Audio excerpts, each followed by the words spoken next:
On behalf of Avery Dennison, I can tell you it's our pleasure to sponsor this morning's keynote speaker. Jim Cathcart is the founder and CEO of Cathcart Institute, a team of business advisors who work with owners, leaders, and executives in the areas of executive development and sales improvement. Jim is also co-founder of MentorU.com, a developer of private online learning centers. He's the author of 13 books, including 2 bestsellers, Relationship Selling and The Acorn Principle. In the year 2000, the ebook edition of The Acorn Principle was the #2 national bestseller out of 2,000 titles. In case you were wondering, Stephen King was #1. But there's another side of our speaker which is even more interesting. He's also been a nightclub singer, psychological researcher, bill collector, motorcycle salesman, banker, insurance agent, director of training, meeting planner, association executive, and an internet business owner. He may not be able to hold a job, but I hear he can really hold an audience. Ladies and gentlemen, please join me in welcoming this morning's speaker, Jim Cathcart.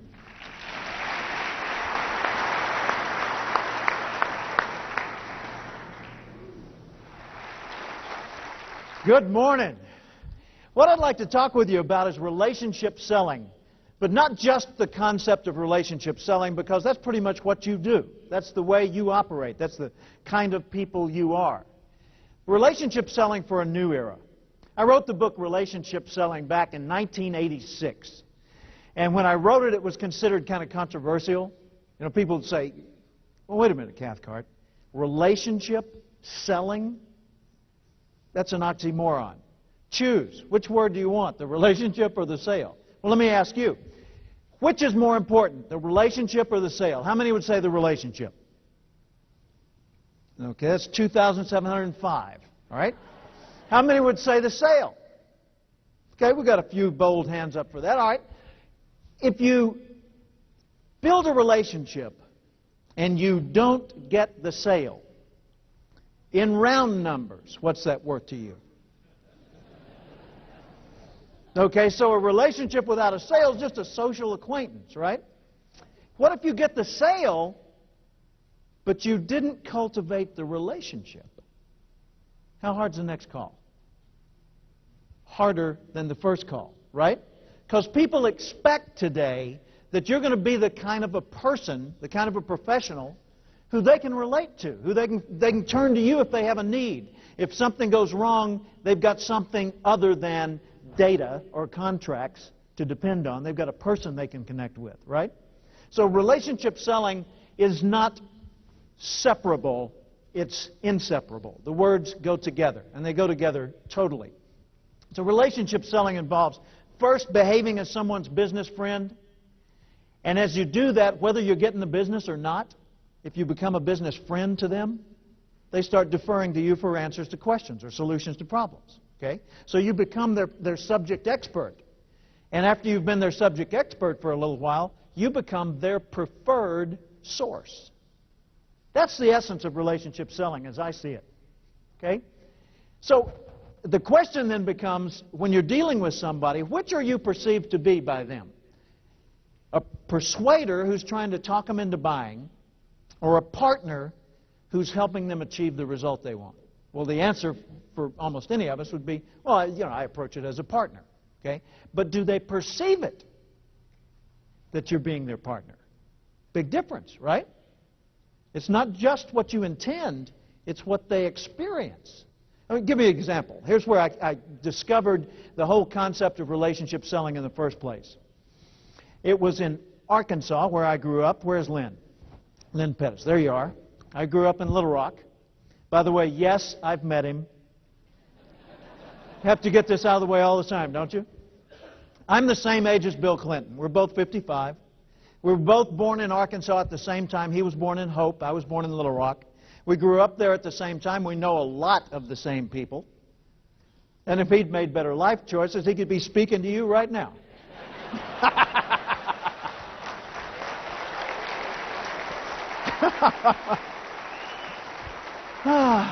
But I got the better job. Yes. But I grew up in Arkansas, and back in 1968, I was working for GMAC. I was a field representative. Translation, bill collector. Now, 1968, I was 22 years old. Look at this face. This is 55. Can you picture me at 22? 22, I looked about 4.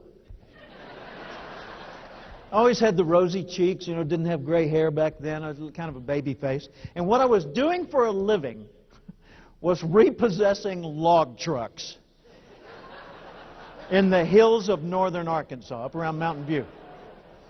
On a typical day, I'd drive down some deserted logging road. I'd get back in the woods. I'd find this big truck I'd been looking for. I'd park my company car, and I'd kind of swagger over the truck. I'd stand there, I'd look up at the cab, and this big hair-covered creature would come down out of it. I'd look him square in the chin, and I'd say, "I'm here to get your truck." And he'd say to me, "Boy, I don't know if you've noticed from down there, but we're alone in these woods." I'd say, "Yes, sir," and I'd go back to the company car. And they'd say, "Look, just go away and leave me alone." I'd say, "Hey, no worries, Mac, I'm out of here."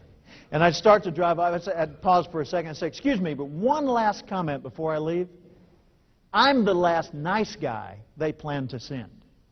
See ya." And they said, wait, whoa. What do you mean, last nice guy?" I said, "Well, after me, it gets kind of ugly. You know, they send these big bruisers with guns and sheriffs. Not a pretty sight." And they said, "Well, what are my options?" And I'd say, "Set the gun down." And, on 3 occasions, that literally was the case. And I'd show them what their options were. And 9 times out of 10, I'd either get a partial payment if they had it, or a payment, or if they didn't have any money at all, what they would do is they'd drive the truck back to the dealership. I couldn't operate those things. And I'd give them a ride home. So I did okay as a bill collector. I didn't like the work, but I did all right. Now, the guy who took over after me didn't do as well. His name was Pete Smith. Now, Pete Smith made a serious tactical error. He went directly from the Marine Corps into bill collecting. How many Marines have we got in the room? Let me see the hands. Yeah, I used to ask how many ex-Marines we had, and then I found out it's a permanent condition. Once you're a Marine, Semper Fi, always faithful. Okay, so Pete comes out of the Marines. Now, Pete made the mistake of believing his drill sergeants. He thought he was invincible. So he goes out on the job with that attitude that he had in boot camp. And the first day on the job, well, not first day, first week on the job, he called on Monroe. Not Monroe, Monroe. Now, Monroe had been giving me partial payments all the time. Maybe he was always paying something, but he was always behind on his overall account. And I'd put up with it. Well, Pete decided it was time to clean up the account. So he goes out to Monroe's house, 7 o'clock at night in the dark, in the poor part of town, up around Newport, Arkansas. Goes out, bangs on the door, yells out some kind of a challenge, which Monroe accepted. You're ahead of me. Monroe stepped onto the front porch. Pete said something like, "All right, Smith's a name, credit's a game. I want your money, your wife, your car, or your life. You make the call." Those weren't his words, but I guarantee you that was the attitude. Monroe reduced him to a quivering lump of flesh. It took him about 15 seconds to beat Pete Smith to a pulp, and then he disappeared with the truck, never to be seen again. Pete, in the meantime, went into the Newport, Arkansas hospital for 14 days. That's a long stay, folks. And I looked at that and I thought, now that's the same guy who was giving me payments. What's the difference between Pete and me, other than current condition? Thought maybe it's education. So I went to our personnel file and I looked, same education. Okay, I'll bet it's training. So I checked our training records. We had both completed the company's 3-part course, which at that time was, these are your accounts, these are your business cards. Good luck.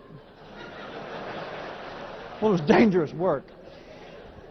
What was the main difference between me and Pete? What do you think? Attitude, yeah. The way we looked at what we did. Point of view, frame of mind, attitude toward what we were doing. Pete went out there as a persuader to talk people into buying, more or less, cooperating, right? I knew if I tried that, I'd never have offspring, okay? So I figured it's going to be a lot more enlightened on my part to go out there as a partner in problem solving. So the way I approached people is I'd say, "Hi, I'm Jim Cathcart. I'm here from the company. It's my job to show you how to get us off your back." And when they were convinced I was sincere, when they could tell I wasn't playing a game with them, they'd open their homes, they'd offer me coffee, we'd sit down and solve the problem. See, the same thing's true for you and me. There's a principle here. It's the principle that applies to selling. It applies to managing people. Certainly applies to bill collecting. It applies to parenting, the way you raise your kids. You find that the most effective parents are the ones that are helping their children grow, not forcing them to behave in a particular pattern. Which is more important? To get your kids to complete their homework, or to cause your kids to love to learn? And what's the difference in the two?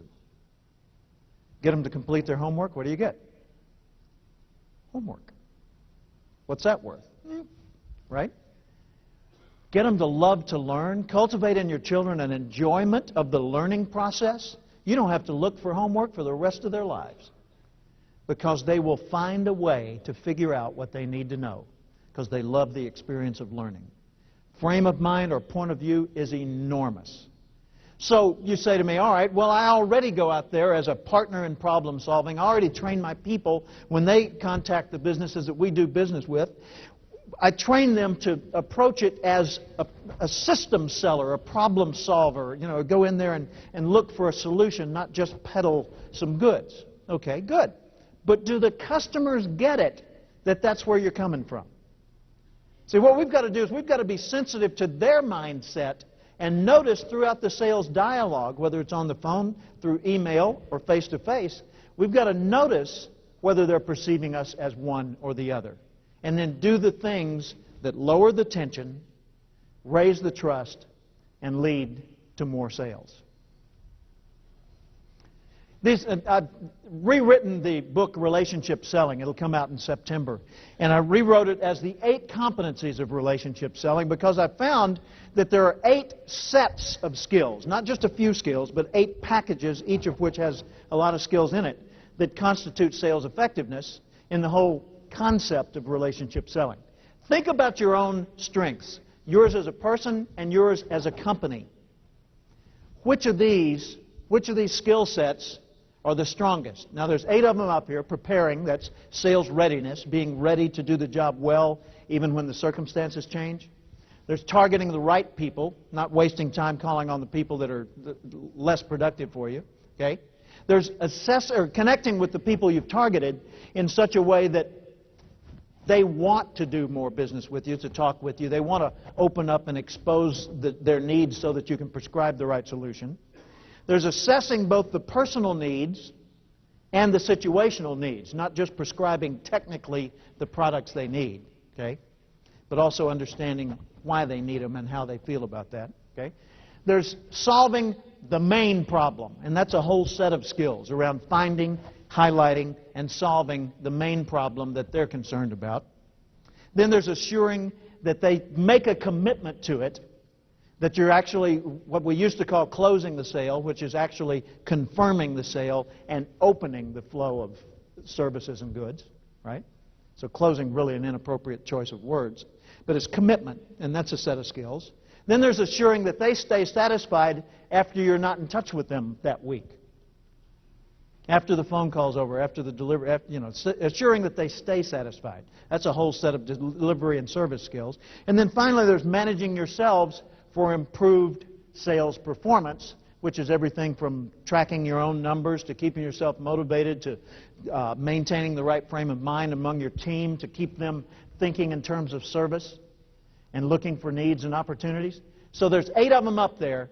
Which of the 8 are the strongest in your organization? Choose the top 2. Top 2 strongest in your own organization. How many of you would put the preparation and sales readiness in your top 2? Could I see your hands? Okay. How many would put targeting the right prospects or customers in your top 2? Okay. How many of you aren't going to raise your hand no matter what I ask next? Okay. I just want to see who I'm working with here. All right. Connecting, top 2. Good. That went up a lot. All right. Assessing the needs, top 2. Good at assessing the needs. All right. Solving, top 2. Commit, top 2. Good. All right. Assuring satisfaction. And finally, managing yourselves for improved sales, top 2. Now, whichever are your top 2 strongest automatically exposes what the 6 are that are not your top 2. You already know what your homework is. Here's one way to look at it. Put it on a wheel like this with the dot in the center being 0 and the outer perimeter being 10, and each one of these is a rating scale. And sometime when you've got a few free moments to think about this, or maybe while you're here, do this little assessment gram, I don't know what you'd call the thing, evaluation wheel, and just put a little dot on each line between 0 and 10 as to where you feel you currently are as an organization in the strength in that particular sales competency. And then connect the dots within the circle and see what kind of shape you come up with. And I'll bet you it's not a circle. What do you bet? What that tells you is which areas need a little more emphasis, more attention, which areas need some more training, which areas need some more resources maybe to compensate for an ongoing shortage in that area. So I hope it's a helpful tool, something you can use. And watch the bookstores in the fall for the 8 competencies of relationships. No, don't watch the bookstores. Buy the book. Boxes of them. Give them to everybody. Okay. Here are some assumptions I'm working on today. First assumption, if people continue to think as they do today, they will continue to perform as they do today. Could I get an amen to that one? Thank you. If we don't change people's thinking, we will not change their performance. Okay. Second assumption. When people are not held accountable, performance lapses are commonplace. Accountability is what drives society. It's what makes an organization or a family or a community work. Without accountability, somebody's pulling the wagon while somebody else is kicking back and taking a free ride. Okay? So we've got to have accountability, but we've got to change people's thinking if we want to change their performance. Likewise, if people can't see tomorrow clearly, they assume tomorrow is going to be like today or like yesterday.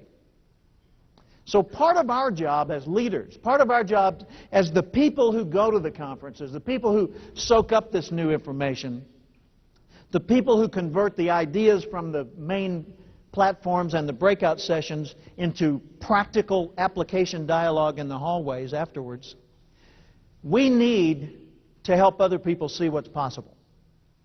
We need to paint some pictures of what tomorrow can be. Because if it continues to look like it used to look, nobody's going to change their behavior. And if nobody changes their behavior, no, it doesn't stay the same. We fall behind. Agreed? Got to constantly grow and change. So what's coming? I don't know. I know some things, and you know some things. You know, we know that e-commerce is enormous, but it's minuscule compared to what it will soon be. We know that skills that we used to deny that we were going to need, you know, like email and things like that. Nah, I don't need to fool with that. I got people that do that. Remember those days? Yeah, we're talking way back in like, I don't know, 99.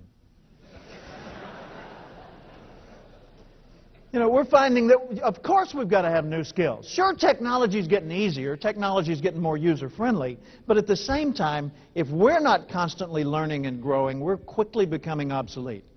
So as we come to the conferences like this, as we go online, we do research, we talk with our colleagues, and we find out what's coming, we need to ask ourselves further, what do we need to do to be ready for what's coming? Because if you're not ready for it when it gets here, guess what? It's not your opportunity. It's somebody else's. Ooh, a little disturbing thought, huh? So if you want to know more, start to notice more. And start noticing more in a lot of areas. Look outside your own field. I want to run through a little scenario with you here. This is a model where I just talk about how long it took various technologies, most of which you deal with on a day-to-day basis, how long it took these technologies to reach 30% market adoption, saturation point, beyond which it starts to just flash into everybody's world. Okay? For the telephone, it took 38 years for 30% of the market to adopt it. 38 years. The television took 17. Personal computers, 13 years. Scanning technology, over 10 years. Wireless phones, 10 years. Remember when it was so fun, so clever to call somebody from their front porch and tell them to answer the doorbell and then you rang it? Wow. Okay. We've come a long way. Hey, put it on mute, will you? Okay. We've come a long way. The Internet took 7 years. Now, has anybody picked up a trend yet? What's next? I don't know. How long is it going to take to be adopted? Less than... Exactly. See, what happens is society advances based on two things, based on the solutions we produce and on the connections we sustain. So what we've got to do is we've got to focus on the servers and make sure that the CBLF servers are right. If we're going to have all this technology and it's all changing and evolving, if we don't take care of this part, we've got a serious problem. At this point, I usually entertain questions. Would there be any questions at this point? So what is a CBLF server? That would be a carbon-based life form. You and me. It's always the human factor that determines whether it's going to work, isn't it? Okay. So what matters most in all this? Well, people matter, but so do things. Look at this. Systems, information, cost, of course. Values matter. Lots of things. Relationships, leadership, sure. And you matter. It depends when you ask the question what the answer really is. Someone says, what matters most? Well, if you're doing a cost analysis, cost matter most, right? If it's tax time, accuracy would be good, okay? There's not a thing up here that doesn't matter. It's just that they take their own turns being in number one position. So what matters most? All these things matter most, sometimes. But people, including you, that's what packages all of it. These are not in any particular priority order. They're just up there because that's the way they came out when I typed it in, right? So if all these things matter, then we've got to make sure that we don't neglect any of these. I said a while ago that society advances based on the solutions that we produce, the kind of products and services, and the connections we sustain. So what we've got to have is pH balance. pH, profits high. pH, people happy. Does that work for you? Okay. Now, if you've got really high profits and your people are not happy, what's coming? That's right. Okay. So what if you make your people really, really happy, but you never get your profits up again?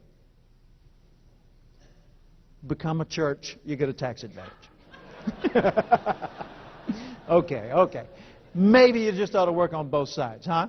So it's kind of like this technology. I've got a piece of business technology over here I want to show you. It's sort of like this. Remember slinkies? Actually, it's not technically a slinky, but it's a coil spring, and the most popular brand is called Slinky. Which side makes it work? Yeah. It's a dumb question, isn't it? Okay. So I want you to just watch the Slinky for a second.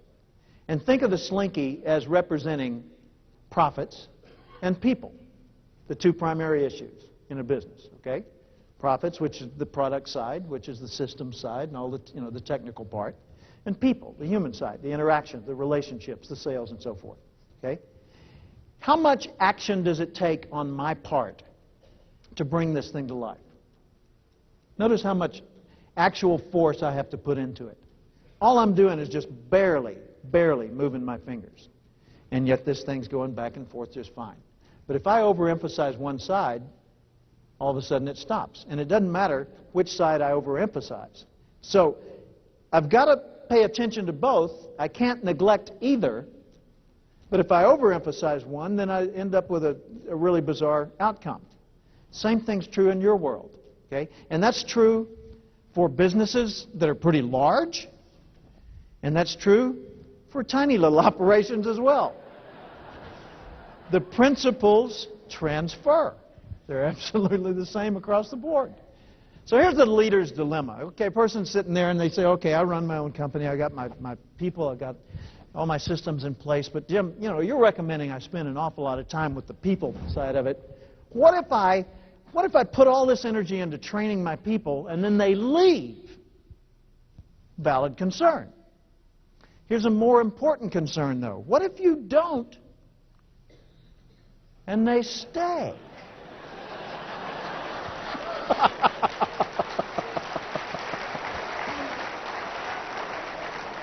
Shudder at the thought, huh? It's not optional. I mean, we don't have the option of not training our people, of not guiding their thinking and developing the right frame of mind toward all this. It's part and parcel of leadership. It's what comes from being in a position where you can make a difference. It's a basic responsibility. But there are vital relationships we have to lead people into. For example, if the person doesn't feel connected to the organization, they always will seem like an outsider, even if they've been there 30 years.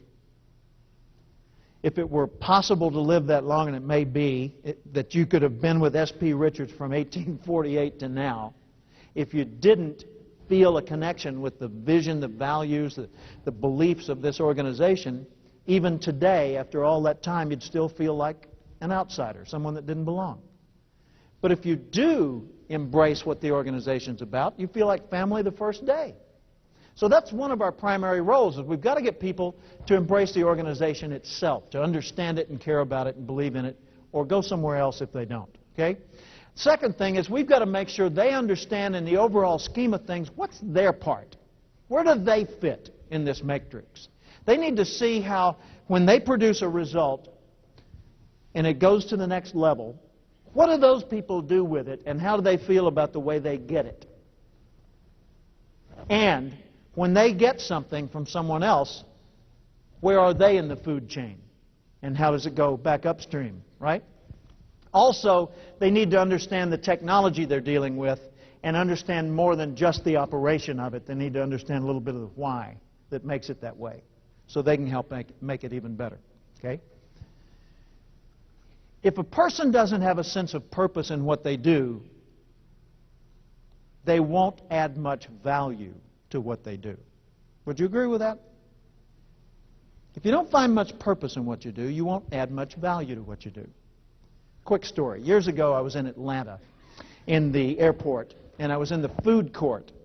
And I was standing there with my little coffee and muffin, and I was just watching all the people. It was really, really crowded. It was like out in the foyer this morning, people everywhere, thousands and thousands of them. And I chose not to fight for a table, so I just stood back and had my little snack. And I noticed a busboy who's bussing tables, but he looks like this. Slumped shoulders, long droopy face, kind of dragging his feet. And he goes from table to table, and he picks up a tray, and he gets the trash, and he's making eye contact with nobody. Goes over, he throws away the trash, takes his rag, goes to another table. I'm getting depressed watching this guy. I'm thinking, somebody ought to do something. So finally I finished my meal, and I threw away the trash, and I went over and I just tapped him on the shoulder. He recoiled. I think he thought he was going to get in trouble. I said, "Excuse me." He said, "Yeah." And I said, "What you're doing sure makes a difference here." He said, "No, sir, Huh? I said, "What you're doing sure makes a difference here." I said, "Look at this place. It's jam-packed with people. If you weren't cleaning these tables, in 5 minutes there'd be trash everywhere. The place would be unsanitary, unpleasant. People wouldn't come.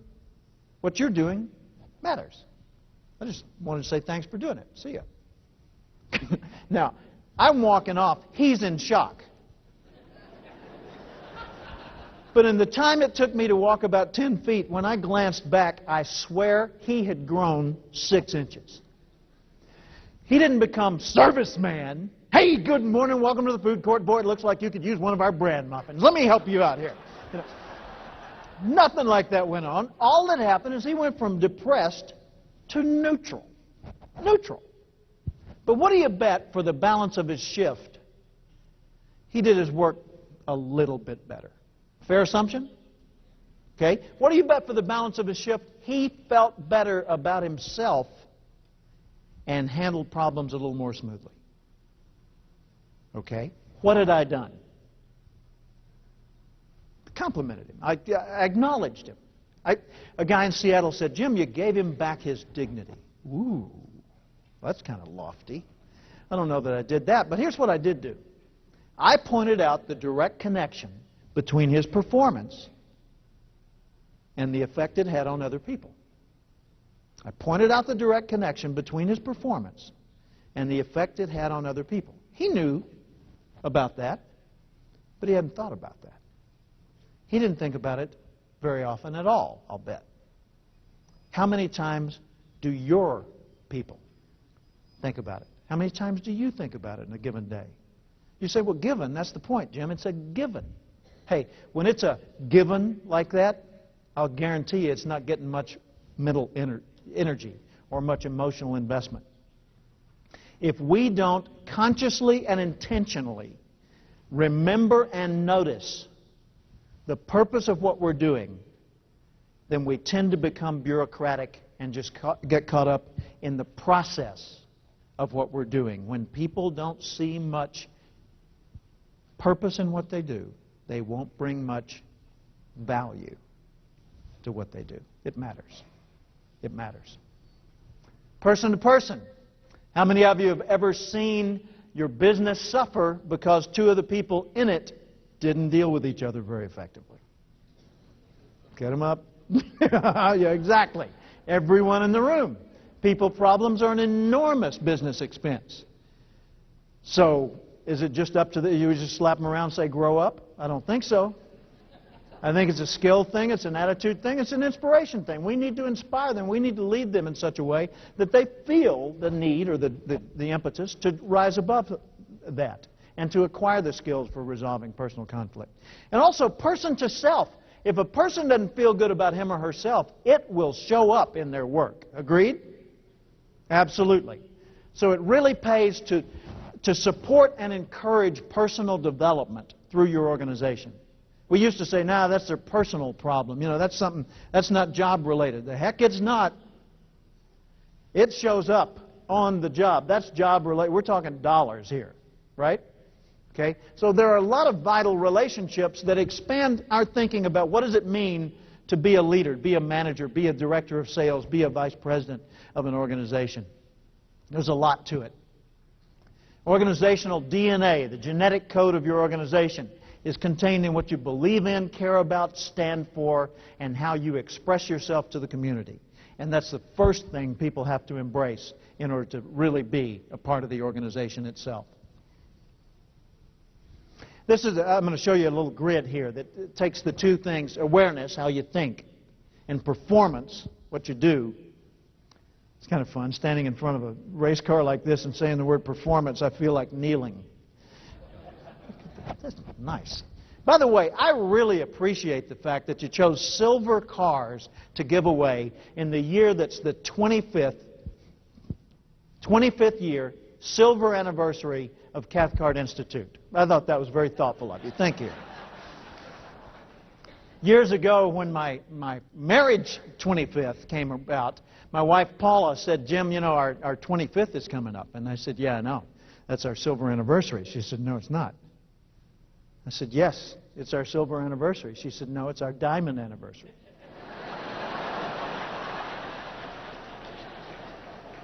I said, you're right. I said, do you want to specify shape or just size? She said, size will do. Supported by baguettes. And she described what she was looking for and gave me time to save up for it, thank heavens. She said, by the way, what do you want? And I said, just wait till you get your diamond. And then we got it, and I said, all right, your turn. I want you on the back seat of my motorcycle as I tour the Alps for 16 days, 3,000 miles. She said, done. Most romantic experience we ever had.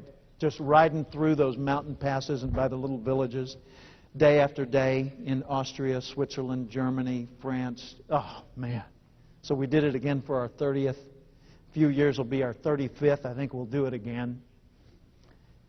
Boy, ain't life grand. I tell you what. Awareness and performance. How you think and what you do equals mastery. If you put it on a grid, it looks like this. The two dimensions, how you think, awareness. How you do, that's performance. Awareness ranges from ignorance to enlightenment. And if you look at that, low awareness, person doesn't know much about what they're doing. They tend to focus only on the process, just the details, the steps. They become very rigid on process, okay? But the people who really think about it are purpose-driven. They're doing what they're doing because it matters that they do it that way. The process matters only because the purpose exists. Without the purpose, the process is just bureaucracy, as I said a while ago. Okay? So how do you get people to not be so process-focused? Talk about the reasons. Talk about the purpose. Tell the stories within your own organization of how you're impacting the customers. Because if you just hear the stories and get the testimonials from time to time, but you don't wave those flags, you don't run them up the flagpole and let everybody hear about them, they won't think about them. And if it's not in the front of your mind, it's not in the front of your performance either. Purpose. Performance. Most people only do what's required. They do. They've got no reason to do more than that, most people. So they just do what's required. But a few people are exceptional. They step beyond the requirements and do more than they have to. Now, we created through this 4 quadrants within this grid. Low awareness and low performance, that's process-driven, doing only what's required. Okay? High awareness, low performance, that's purpose-driven, but still just doing what's required. High performance, low awareness, don't think about it much, but do a lot of work, not much thought. Okay? And then high awareness, high performance, upper right-hand quadrant. Here's what the names of them are. Low awareness, low performance, I call the passenger. They're just along for the ride. Now, there's a passenger in your organization, or a passenger, if you're thinking about this in a sales context, a customer that's buying from you, low awareness, low performance, not acting on it, not thinking about it much. Do they need education to raise their awareness or motivation to raise their performance? Yes. They need both, right? Okay? A person who's a critic, someone who's high in awareness but low in performance. They talk a great game, but they become what Brian Tracy told me is an articulate incompetent. Intellectually arrogant. Okay? Do they need more awareness to make them more effective? Heck no. They need more motivation, more behavior, more performance. Okay? So you can look at this and look at the person you're dealing with and know pretty quickly whether you need to focus on action, which would be a motivation issue, or focus on understanding, which would be an information issue. High action, low thinking, that's the competitor. The competitor doesn't need more motivation, they need more education, information. And the leader, whether they're in a leadership position or not, I mean, they don't have to have anybody answering to them but themselves. To be a leader requires high awareness and high performance. With them, you don't need information or motivation to get them going. You just need to point them right and get the heck out of the way. Now, is that something you can use? Okay. The AP grid. So the world's changing more than you are. Really is. More than I am as well. So in what ways are you currently obsolete? More than you know. Same's true for me. All of us are more obsolete than we ever realized. Let me share with you something to kind of put that in context. This is a little thing that comes out each fall from Beloit College in Wisconsin, maybe one of your customers. Beloit College sends out what they call the mindset list, and they send it to their faculty. And they say, folks, this describes how the incoming freshman class this year thinks about and sees the world. Compare it to how you see the world. The incoming freshman class this September was born in 1984.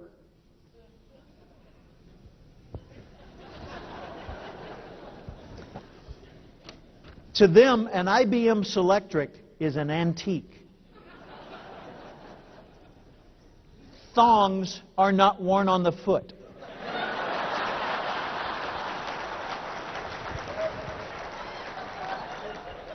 There's always been Diet Coke. Adults have always been, it's always been impossible for them to open Tylenol. To them, one earring on a man indicates he's probably pretty conservative. Boeing has not built the 727 during their lifetime. Did you fly one? The Colts have always been in Indianapolis. Oh, sorry, Baltimore.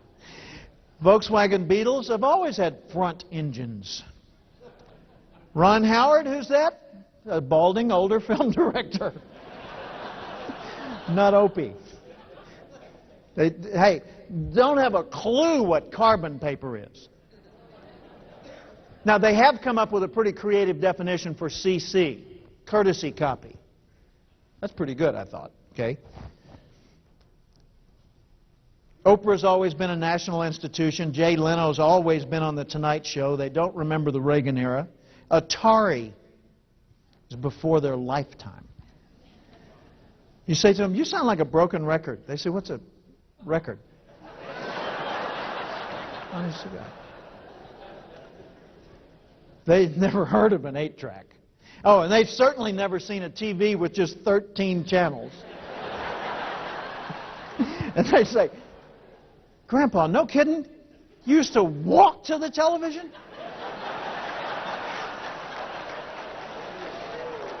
Dude. You talk about VCRs, and they say VCR. Oh, yeah, that's like Grandma's got a VCR. What's beta? What is that?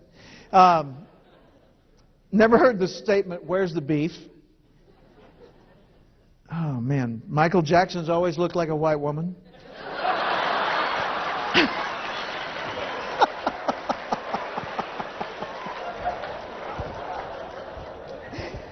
And the world's a very different thing to them than it is to us. Man, I tell you, in how many ways are we obsolete? A lot, right? A lot. Man. And so what we've got to do is constantly notice more. Intentionally pay attention to things that we weren't going to pay attention to in the first place. Like Buckminster Fuller, the man who developed the geodesic dome, considered to be the Leonardo da Vinci, the great mind of the 20th century. He used to go to a newsstand and buy whatever was in the right-hand corner, whatever magazine was up there, if it was Trucking Weekly, or if it was Waterbed World, or if it was Cosmetic Techniques for the New Age, or whatever, he would buy it. And he would read something in which he was not interested, intentionally, just to stretch his perspective and get a different take on things. Pretty good exercise. We've got to notice more. We've got to constantly pay attention. Because, see, we're shifting from the industrial era, not to the information age, but the eco-technology era, where we realize the world's alive. That this organization and your own companies are living systems. So it's not mechanisms, they're organisms. They behave differently, and the industrial metaphors just don't cut it. Right? 9 to 5, forget that. We want access whenever we feel the need for access, 24/7. Lifetime learning, perpetual education is the deal. Eye contact is being supplemented by the need for skills in e-contact. How do you build trust when all you can convey is a digit? Okay? IQ is being supplemented by EQ, emotional intelligence, as one of the primary skills required for success. Always was, we just now started to notice that. And knowledge is no longer seen as power. Knowledge is universal. Access to the knowledge gives you power. Persuasion and partnering we talked about as the way people sell. Partnering is the name of the game today. You can't keep up, but you've got to stay in the game. And do it yourself is no longer the predominant model. It's do it together. It's collaboration. That's the way we work the world. And institutions don't control the information anymore. So who's in charge? Individuals. When the individuals rule, self-leadership is king. Here's a quote from Bill Clinton. Now, I got this quote directly in person in the White House in 1994. I was there for a tour with a small group. It was a group of past presidents of the National Speakers Association. By the way, yesterday I was in Orlando at the National Speakers Convention, and your upcoming speaker, Tom Winninger, who is a very close friend of mine and also a past president of that group, was on the program and blew them away. You are in for such a treat. Be sure and be in the room when Tom Winninger speaks here.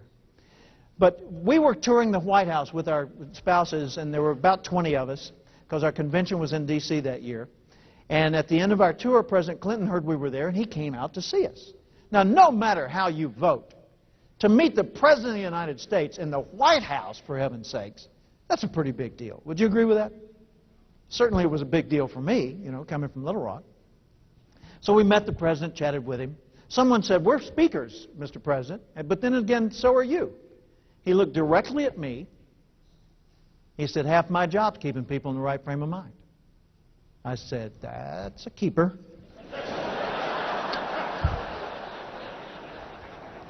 But when you think about it, isn't half your job keeping people in the right frame of mind? Really?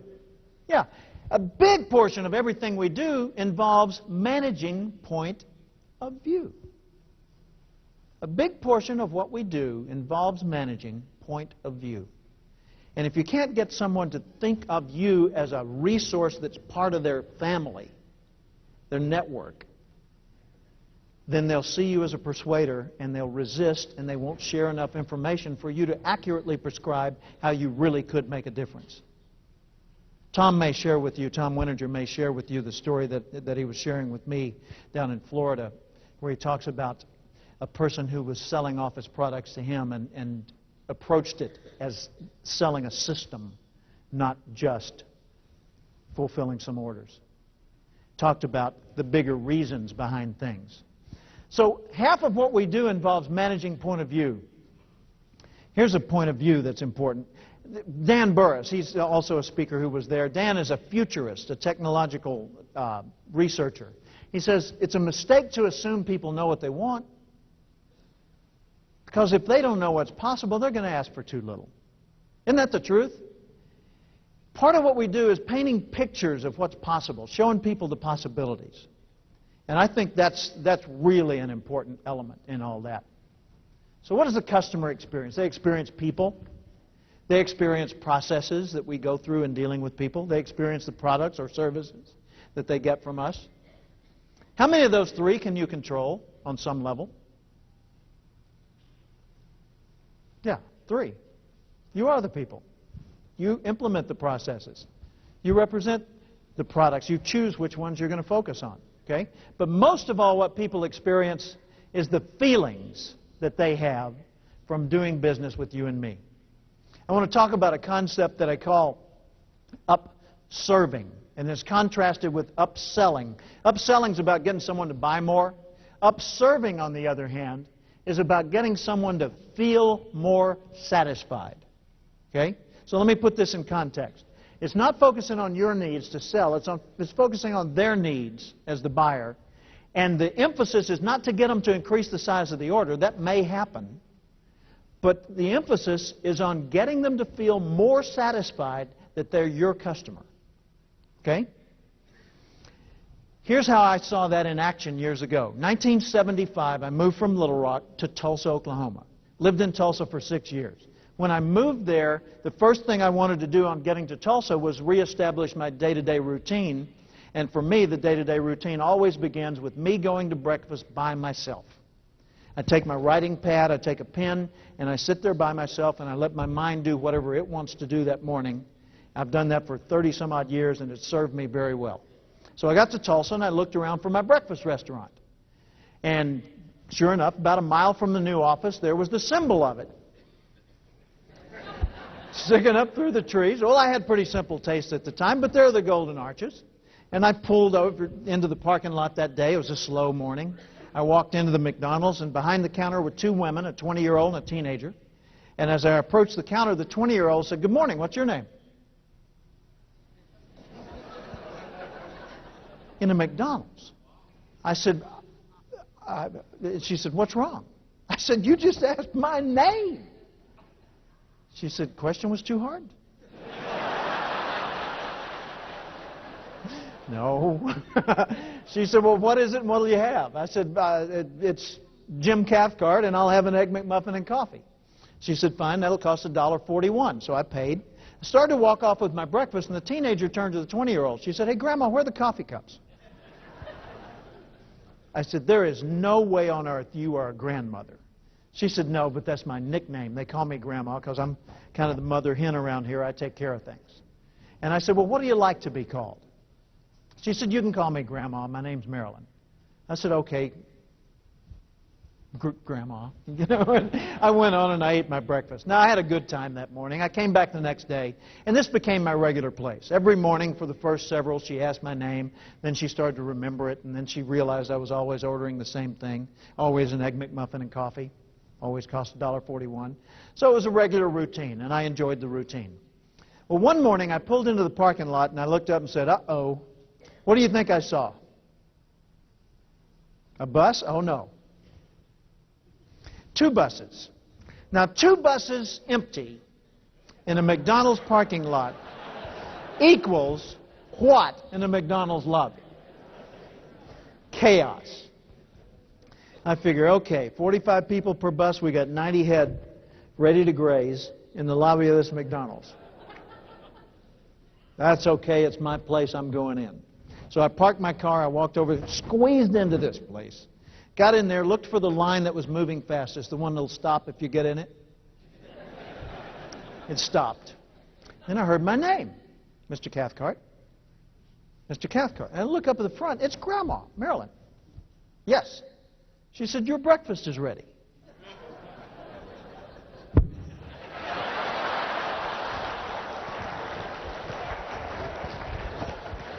Excuse me. No, coming through. My breakfast is ready. Reached for my $1.41. She said, "Nah, it's on the house."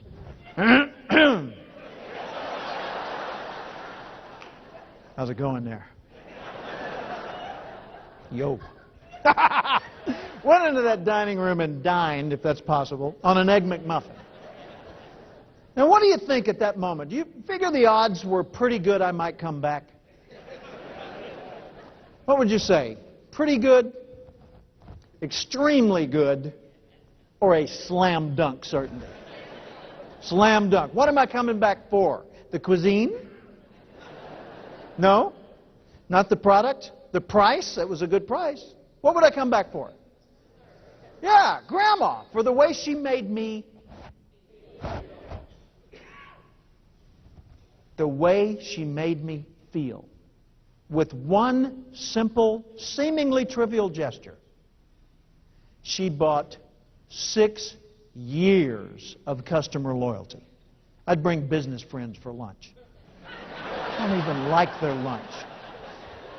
They would say, "There? It's special." It was for me. Now, I want you to stop and analyze this for a second. 6 years of customer loyalty from one simple gesture. What did it cost her to do the gesture? That was the gross cost. What was the net? What, 2 cents? You've eaten one of those. Huh? But we'll give her the benefit of the doubt. It was $1.41, okay? How much time do you think she committed to that transaction? 15 seconds. You know, she's serving the other people, sees me, gets down someone's order, gets an extra egg sandwich and coffee. "Mr. Cathcart, your breakfast is ready." "No, it's on the house." Goes on serving other people. Maybe 15 seconds. 15 seconds of her time, $1.41 gross revenue commitment, 6 years of customer loyalty, 27 years of free advertising. Now, we're talking ROI. 27 years of me telling that story and giving them free advertising? That ain't bad. So why'd she do it? She did it because it was in the training manual. Okay, she did it because they gave bonuses to people who did that. No. She did it because if she hadn't done that, somebody would have noticed, she'd have gotten in trouble. She did it. Why'd she do it? She wanted to. Now think about that. We're talking management strategy here. She did it because she wanted to? How are you going to manage wanted to? Half of what you do is managing point of view. Half the job is keeping people in the right frame of mind. When people don't see much purpose in what they're doing, they don't add much value to what they're doing. How do you get someone to step outside of only what's required and do something exceptional? You do it by raising their thinking to the level that they see the purpose of it all. They realize that the purpose of your business is to cause the other businesses you deal with to be better off because they know you, because they relate to you, because they connect with you. You're in it together. Society advances, your business advances, your personal career advances based on the solutions you produce and the connections you sustain. Relationship and selling comes as a package, inseparable. So what's the purpose of what you do? Let me offer a way of saying the answer, okay? To make life better for people. Could I get an amen for that one? Amen. Thank you very much. The purpose of what we do is to make life better for people, for heaven's sakes. And we need to remember that the way to do that is be the person you're capable of being. J.C. Penney years ago said, no one need live a minute longer as he is because the Creator endowed you with the ability to change yourself. Now, you can't change your nature, but you can certainly determine which parts of it you cultivate, right? Everyone's capable of excellence, magnificence in their own particular niche, but we've got to nurture our nature. And we ought to aim high, because the way we see the future unfolding determines what kind of qualities we develop in ourselves. The future you see defines the kind of person you'll end up being. So it matters what you dream about the future, and you control that dream. And aim high. Here's a quote from Earl Nightingale. Years ago, I heard Nightingale on the radio. And it was 1972, Little Rock, Arkansas. I was a government clerk working for the Housing Authority, $500 a month, had a new wife and baby at home, no college degree, no money in the bank, no connections in the community. In the next room, the radio's playing, and Earl Nightingale's fatherly voice comes on in that little 5-minute radio show that's kind of like Paul Harvey's. And he said, if you will spend 1 hour a day extra studying your field, within 5 years or less, you'll be a national expert. And I thought, an hour a day? I'm a government clerk. I got 8 hours a day.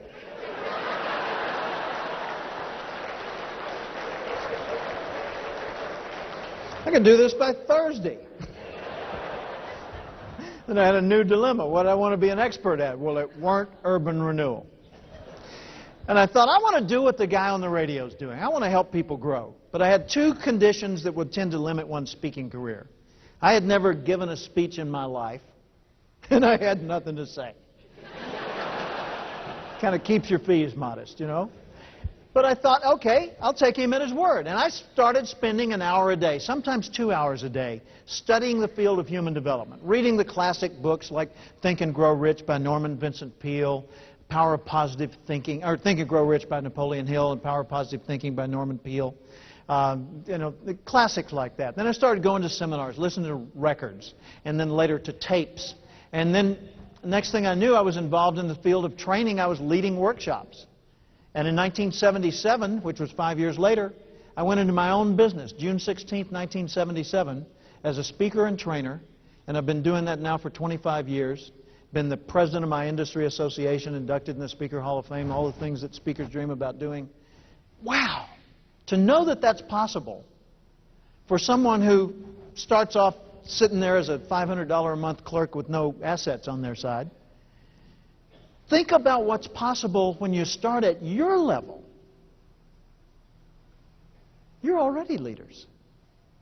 You already know the fundamentals. You already know the people. You've got the resource. You're surrounded with connections.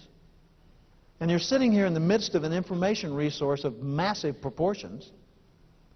If you've spent 15 minutes a day, 15 minutes, you could find that. 15 minutes a day studying just the part of this that you love the most. I'll bet in 3 years or less you'd be a national expert on that. And within 5 years, a global expert on that particular niche. So ask yourself every day, how would the person I'd like to be, the oak, do the work I'm about to do as an acorn? Acorns that think like acorns stay acorns or become squirrel food. Acorns that think like oaks spawn generations of future acorns. How would the person I'd like to be do the thing I'm about to do? Here's a graphic that's on my website. The website's my name, Cathcart.com. Go to the website, scroll down to this graphic, and you can click on that and download it as wallpaper in your computer or send it to yourself free as a postcard, electronic postcard, and you can save it that way. You can even pass it on to other people if you like. So if that question is inspiring to you, capture it like that. If you want it on a mouse pad, you can buy it there on the website. As a matter of fact, the website looks like this, Cathcart.com. If you're interested in the books and the other learning materials, you can acquire those from there, because a lot of times bookstores don't inventory them at the right level to meet this enormous demand that I generate. But on that, there are many things, including some articles. There are 3 in particular that I think you'd enjoy. Just go to the articles portion on the left-hand side of that little menu bar and click on articles, and you'll see these. And by the way, you remember the Beloit College thing, the mindset list? That's on there. Free. Just download it. And download these articles. 15 ways to grow your business, 11 ways to expand your life, 20 ways to increase your sales. So maybe those will give you some resources to add to all of this so that you practice relationship selling not just at the beginning of this new era, but that you become the model of relationship selling that others aspire to be. Thank you for this time. Thank you so much. Oh, thank you. Thank you. Woo! My. Thank you. Very well. Oh, God bless you. Thank you. Woo!